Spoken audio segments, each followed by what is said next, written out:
is Black History Month. So the 5 books I'm going to be reading today have all black main characters, and I think most of them are either illustrated or written by black authors. I forgot to check before filming this video and I apologize. First book is Fresh Princess, inspired by Will Smith, The Fresh Prince. Written by Dani Milner and illustrated by Gladys Jose. I hope I said those right. This is Destiny. Her dad calls her Princess, his fresh princess. Destiny likes a lot of things that princesses like. Poofy dresses, sparkly shoes, shiny crowns, and her princess throne. And all her subjects too.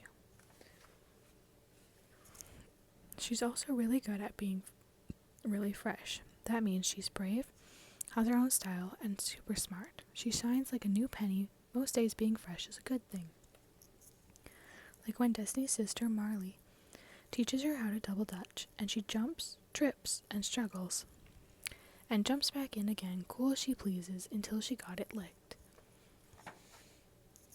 Today, Fresh Princess is not feeling fresh at all. That's because her family is moving to a new house in a new city. It is far away from everyone she knows and everything she loves. Destiny is not happy about that.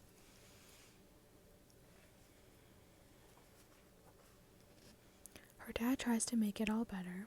That is his thing. Boo-boos get band-aids, bellyaches get soft rubs, sleepy heads get goodnight kisses. On this day, getting back into the feeling joyful takes way more work. Her heart will need more to fill its empty space where her happy used to be. Destiny finds a new favorite place where the daylight gets her every morning, and the stars wink at her every night.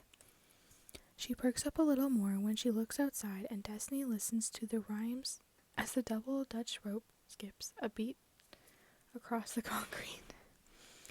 Bluebells, cockshells, Evie Ivy over. The jumpers swing their hips and watch the ropes. Then they take flight. Destiny thinks it might be fun to jump in, but those kids are good, really good. So for now, she just watches. Her dad wants to help his fresh princess feel at home, so he invites her on a big adventure. One of his favorite things to do when he was a kid in this neighborhood was to ride the L train. Speeding at the top of the city made me feel like the king of the world, Dad says. Let's see your new kingdom. Madam, your royal carriage. Destiny takes Dad's hand and climbs the steps and prances down the aisle to her royal seat. She giggles as the train picks up speed, whistling and whirling through West Philadelphia. Along the way, Destiny's dad points out the love letters tucked on the building rooftops and spines. Keep your head in the sky, Fresh Princess, he says, and as they roll by, Destiny waves and blows kisses at the buildings.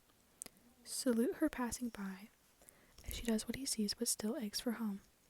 At the new place, the kids are playing double dutch again, but one of the girls flashes a smile and invites her to join. Destiny says, no thanks. She's not ready for public yet, but maybe soon. Why are you not playing double dutch? Asks Marley. You're just as good as a jumper as anybody here, she says with a smile. What if I fall flat on my face? Asked Destiny. It wouldn't be the first time, plus you just get back up. You're the fresh princess. Destiny thinks about this and realizes she can do it, so she grabs her sparkly sneakers and decides to get out there and show them how it's done. Can you jump? Asks one of the girls. She says her name is Mari. Destiny gives a slow yes. Come jump with us, says Mari. Mari introduces Destiny to the block where there's Shani and Este, Zoe and Zion, Miles and 2 Lilas.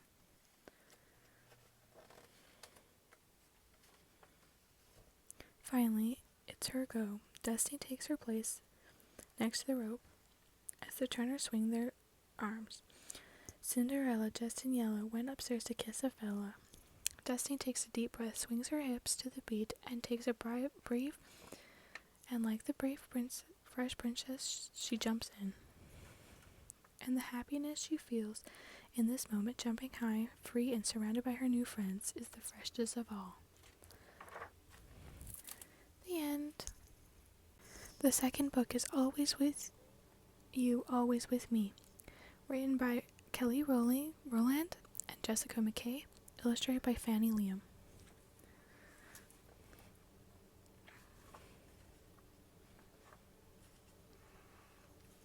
Monday. My darling child, there is a part of the day that your eyes will never see, and it's the wee hours of the morning when it is time to start a new week. Before I go to the building at work, Mommy builds you a world. Then it is perfectly choreographed by the universe itself. You, the sun, and the birds all rise and greet me with your light. Good morning, Mommy, you say, with a smile. But your smile is quick to disappear. What's wrong, my love, I ask. It's Monday, and that means you have to go to work, you say, on the verge of tears. Honey, I know it's hard, and I miss you when I'm at work too. But remember, you are the most important thing in my life. Be on the lookout for magic traces throughout the day, and show we're never far apart. Suddenly, your eyes light with excitement. Later at school, you find the magic traces and hear little words I always say. When I leave for work, you may think I'm not around, but look closely and you'll see I can be found. Traces of magic here and there show you that we're an inseparable pair. Always with you, always with me, Mommy and child together will be. Tuesday. Today I'm on a business trip. I march to the site where we will be breaking the ground, and I smile as I envision my design coming to life as I work and see your magic traces. And it gets me thinking I can't wait to see what you'll be when you grow up. I hope you will remember the words I say to you when I leave for work. You may always think I'm not around, but if you look closely, you can see I can be found. Traces of magic here and there show you that we're an inseparable pair. Always with you, always with me, Mommy and child together will be.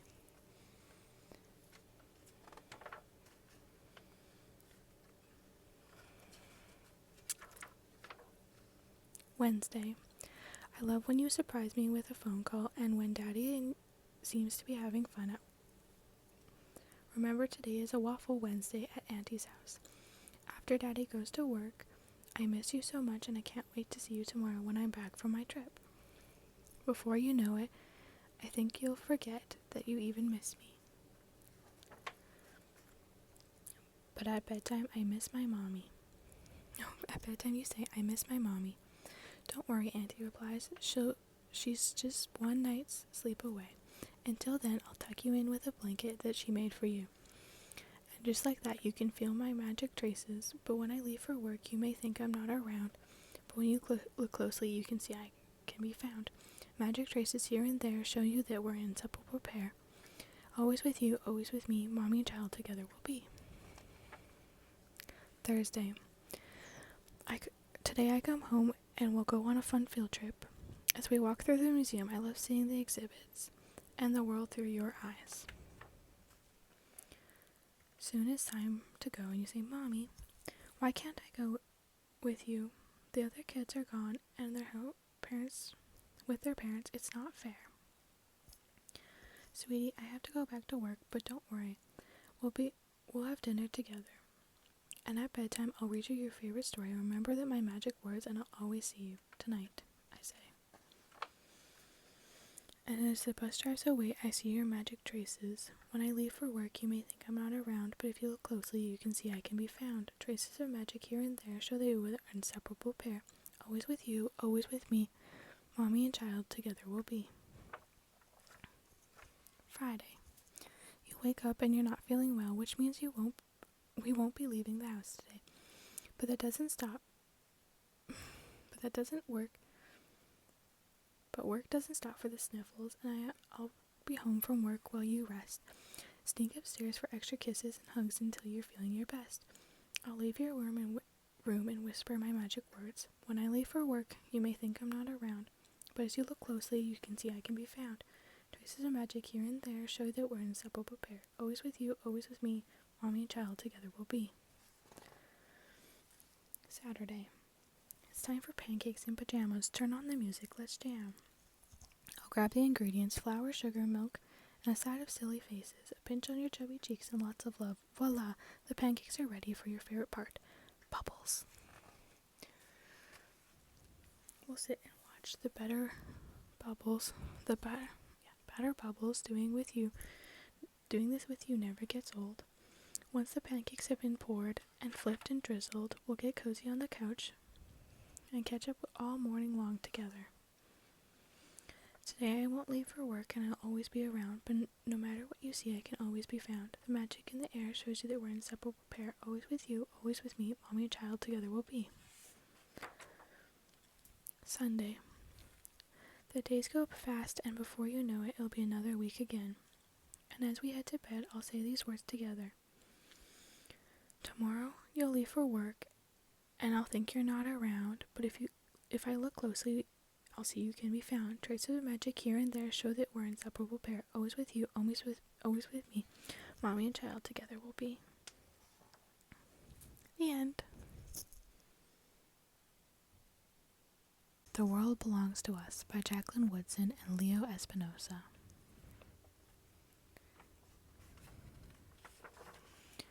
To young people everywhere, keep playing. To my childhood friends, tag, you're all it. In Brooklyn in the summer not so long ago, grown-ups always had someplace to be or some kind of work to do. But the minute school ended, us kids were free as air, free as sun, and free as summer. And even before school ended, the streets got so hot that someone always had a wrench to turn the fire hydrant on, and someone else found the soup can scrape against the curb till the top and bottom were gone, and it wasn't a soup can anymore. It was a super shooter, and our mamas opened all the windows and hollered, "Don't get your school clothes wet." But as we ran through the water, book bags and all, because our teacher's final words had been have a good summer, our only plan is on that last day of school was to take what they said seriously. I don't know if any of that was filming, so I guess I'll find out after. In Brooklyn in the summer not so long ago, my mom would straighten my hair for school with a hot comb, then twist it into spiraling curls, and she said, "That should last a while."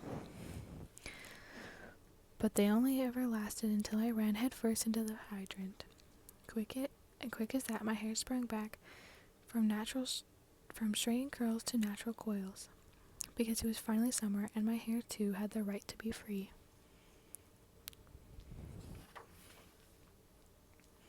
From the end of breakfast till the beginning of dinner, every single day all summer long, we played in the streets, shooting battle caps filled with tar across the chalk-drawn sollybards. And we spun tops and learned how to take turns, flickered our double Dutch ropes into blurs, singing, not last night, but the night before, a nickel and a pickle came knocking at my door. And we jumped, and we ran, and we played, and the whole wide world belonged to us. And some days we scraped our knees, but there were always older kids nearby who'd say, "It's going to be all right," and even might tell us stories about being our age, about stitches and broken arms, and someone says, "Boys don't cry," and some big boy always said, "Oh yeah," and that was the story. About the time he cried and cried until his eyes had grown wide and our hurt knees forgotten. There was always some kind of fun. We built forts in enormous boxes and admired what we made together. We said, "You sure can draw, you sure can build, and you sure can jump, and you sure can sing," and we meant it. In Brooklyn in the summer not so long ago, it was easy to believe that anything was possible when a guy from our blocks was good enough to play for the Mets, and a girl from our block sang on a big stage in Manhattan, and a woman someone's cousin knew wrote a whole book about Brooklyn. and some boys always had a ball and a stick to hit with some stoop to throw it against. And if they didn't, we found a soda can and we played to steal the bacon and kick the can. In Brooklyn, in the summer not so long ago, we learned to watch and listen, playing tag and hide and seek inside hallways and behind thin-limbed trees. And a garbage can. And in our block was always the whole wide world, and it belonged to us. Afternoons, when we heard the beautiful sound of an ice cream truck, we yelled to our mothers, "Can I have 50 cents for a rainbow cone with sprinkles?" And sometimes our mothers wrapped change in scarves and tossed them down to us. And the scarves with money held high became a parade for all of us kids, chasing a truck that sang our own song, "Wait, wait, wait, we want a cone." When we shared it with our friends that had no money, because some days the ones with money without money were us. In Brooklyn in the summer not so long ago, we didn't need doorbells or telephones. We held our hands up to a cup around our mouth, and just let voices loud enough to be heard, so we called out to each other in Spanish and English and Polish and German and Chinese. And we ruled the blocks with all of our language, playing until dusk fell and the streetlights came on. And one by one our mothers raised their windows again and called us home. So we said, "To be continued. You're still it. Don't forget it was my turn. Wear your green t-shirt and I'll wear mine. What are you having for dinner? And maybe can we eat over?" And as our world echoed all around the block like a lullaby, we always remember that we ran up the stairs to the stoop, already excited about tomorrow, and tomorrow after that, and many more tomorrows to come, in Brooklyn in the summer. But everywhere we go, and always, but hold on. Not just in Brooklyn, not just in the summer, but everywhere I go, and always. The end. Keep Your Head Up by Aaliyah King Neal and Charlie Palmer.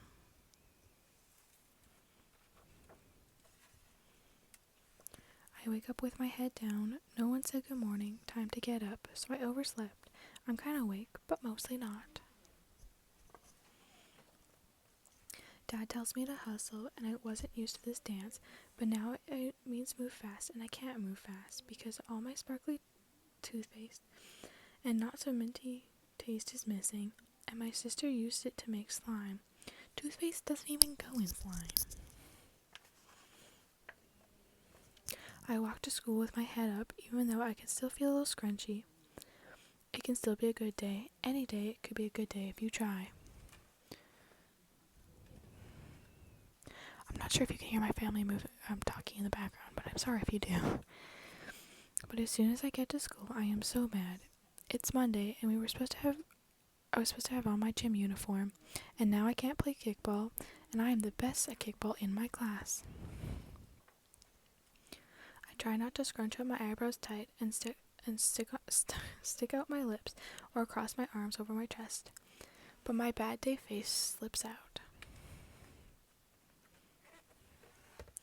Maybe today I will be the recycler. That's the class job where you go for a long walk. I like long walks. And I can take my time and stop and say hello to Miss King. She always checks to see if my head is up.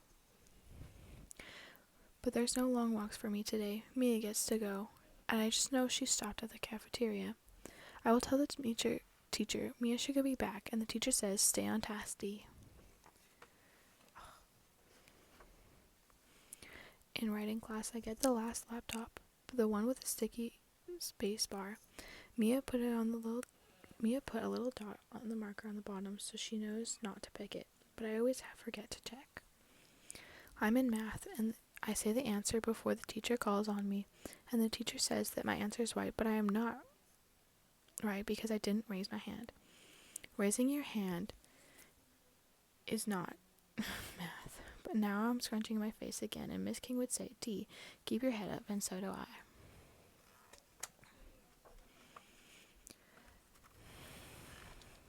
It's Noah's Day for show and tell, and he has made a rocket out of a water jug. I try to help bring it to the front. Then the whole thing gets smudged, and I get the paint on my uniform and the teacher's desk.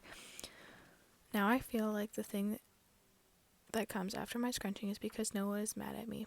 My uniform is ruined, and the teacher is upset about the mess.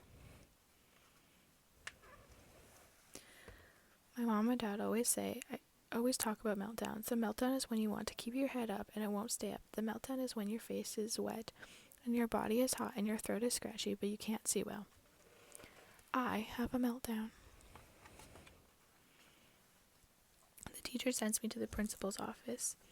I see the 8th graders, and I don't even wave when they ask me how my brothers are. I walk to the cafeteria, but it's empty. I stop at the nurse's office, and she won't even take my temperature, so I walk to the office with my head down. Miss King doesn't say anything about the meltdown. I always think she will look at my scrunchie when the teacher sends me to her office, but she looks like her everyday self. She has books and everything to look at, so I do that. She has a smooth, round records and a turntable too. Miss King always says the records are just like me. They seem complicated, but they're really not. You just have to be gentle with them. You have to hold them the right way, and if you don't, they get scratched, and the scratches can be hard to fix. My mom and dad come to pick me up, and they look at Miss King and they have the same expression. Can I go outside when I get home, I ask. My mom says no. We have to go to my brother's soccer game. Can I use my tablet when we get home, I say. Dad says no. It'll be time for bed. So this day won't get any better, I say. But it might, but if it doesn't get better, what can you do, Mom says. I still feel scrunchy, but not too much. I keep my head up, I say. I tell Mom and Dad and Miss King that I don't really want to. Miss King says that's okay. But I just have to want to try. The end. The last book is A Place Inside Me, a poem to heal the heart, written by Zita Elliott and Noah Denman, illustrated by Noah Denman.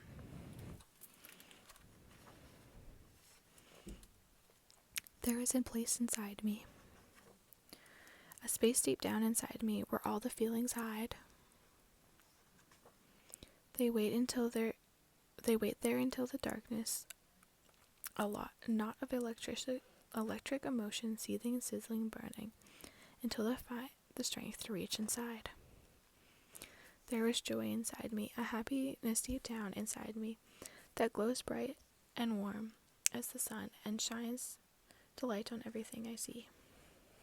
There is sorrow inside me, a sadness deep down inside me that's cold and dark as a watery grave at the bottom of the sea.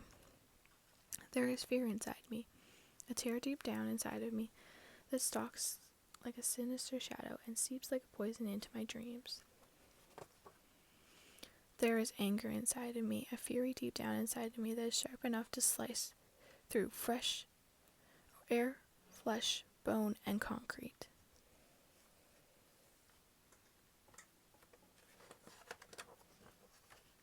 And yet, there's a hunger inside of me, a yearning deep down inside of me that refuses to be silenced or bound with chains and insists on being free. There is a pride inside of me, no shame deep down inside of me that I know for how long and hard I have struggled against it. Against all odds, my people have emerged strong, triumphant, and beautiful. There is peace inside me, a calm deep down inside of me that flows through my soul and like a tranquil stream that hushes my whispering doubts. And there's a compassion inside of me, a tenderness deep down inside of me that tries to heal the wounds of the past and forgive in spite of the lingering pain.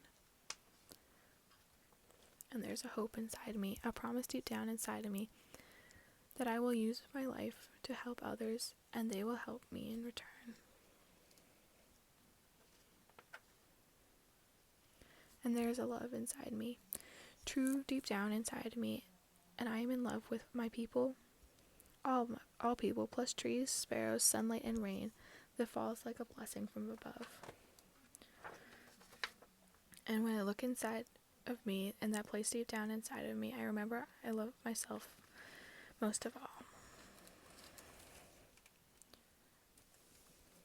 The end. I hope that just because February is Black History Month, that people are reading books with Black characters by Black authors, as well as learning the history and how we can do better every year, every month of the year. But hopefully, if you don't, this is a place to start. Have a good rest of your day, and see you next Tuesday.